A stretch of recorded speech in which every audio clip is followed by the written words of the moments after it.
আজকে দেখুন আমাদের এই গ্যারেজে 125-এর একটা পালসার গাড়ি এসেছে। তো গাড়িটা কোনো মতে স্টার্ট নিচ্ছে না, স্টার্ট নিলেও তবুও সমস্যা হচ্ছে। তো একটা গ্যারেজে গিয়েছিল, গাড়িটা অবশ্য সারতে পারেনি।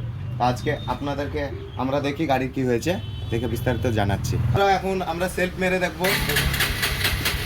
আচ্ছা বন্ধুরা, দেখুন সেলফ মেরে নিচ্ছে না, তো অবশ্যই আমরা সেলফের কাজটা করব। এখন সেলফ মেরে নিল না, তো এর প্রবলেম 90% আমরা ধরে ফেলেছি। আপনারা বিস্তারিত দেখুন। দেখুন বন্ধুরা, তেল আর মোবিল এক জায়গায় হয়ে গেছে, কার্বোরেটর ওভাল ফুল মেরে একই জায়গায় দুটো হয়ে গেছে।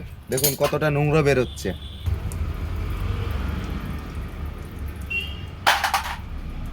দেখুন ইঞ্জিনে পেট্রোল ঢুকে গেছে, তাহলে গাড়িটা নেবে স্টার্ট কিভাবে?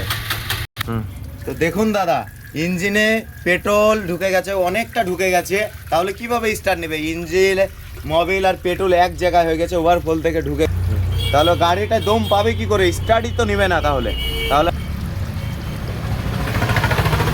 দাদা এখানে N160 যেমন এটার পাম্প প্রবলেম, এই দেখুন কিছুতেই স্টার্ট নেবে না। আরেকটা দেখেন, যেমন দেখেন দাদা এটার ইস্যু প্রবলেম, আর এটারও পাম্পে প্রবলেম হয়েছে।